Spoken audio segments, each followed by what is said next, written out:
Okay, so for this example, we're using Darktable version 4.4.1, which is the current version, and we're going to start with this really nice picture. Maybe it's a little bit too dark of a chipping sparrow that I took recently, and I like it a lot, but I think it could be even better. So let's walk through the steps that we can do to make that happen. So first we're going to work through cropping the photo. Go to the top right, we'll type in crop, and we'll choose our size. I think 5x7 for this one is going to look pretty good. We can click the arrow here and we can choose whether we want portrait or landscape. I think in this case we'll choose landscape. Then you can click and drag over, position it, and then hover over the corner. And we'll go ahead and resize to include that pole in the background. We'll go here to color calibration first. We can do this a few different ways, but when you choose color calibration, it gives you total control over the different red, green, and blue.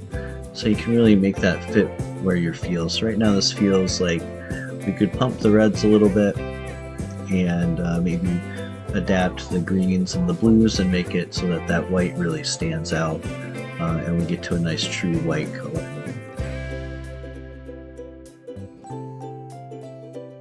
So you can see how when we move those sliders, we've really got full control of the color, and you can really make it feel a little bit warmer or a little bit cooler depending on how you're doing here. This was on a hot afternoon summer day, so we're going to try to make it feel just a little bit warm, just a little bit red.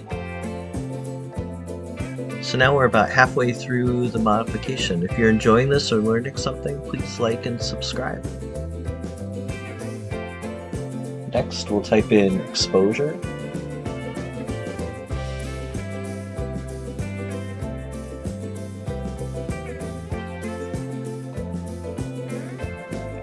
Here, we want to make it just a little bit brighter. We'll just find that right spot there. We can use the dropper. Makes it a little bit too light choosing the whole picture. So we'll select around the face of the bird, and we'll do the dropper again.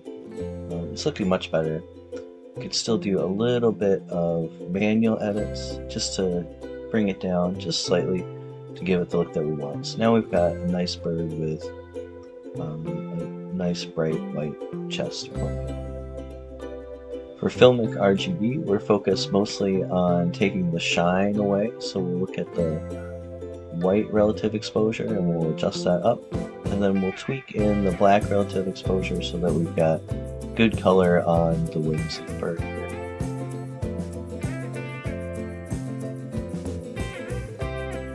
Next we're working to denoise, so this was a raw photo, so I'll just go ahead and turn on raw denoise.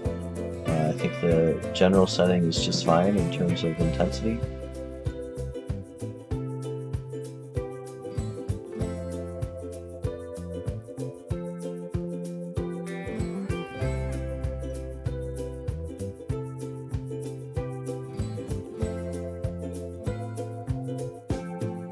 Then we'll go to Denoise Profile, and we'll click on Wavelets there, and we're going to select Non-Local Means Auto.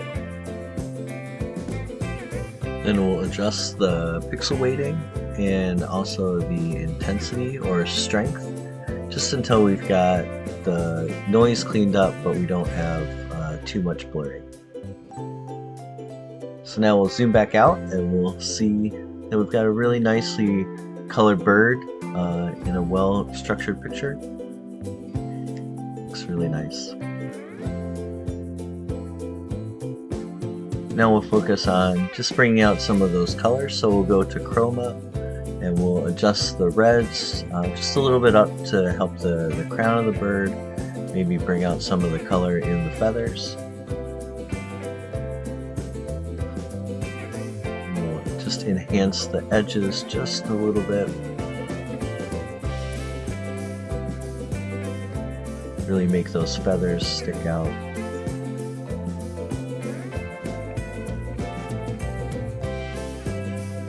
And then for luminosity, we'll take the blues down just a small amount, just to make it just a little bit nicer in the background. So now here you can see the before and after. So there's before, there's after. 5 minutes to simple, easy updates. Make your picture look really great. Thanks for watching. Please like and subscribe.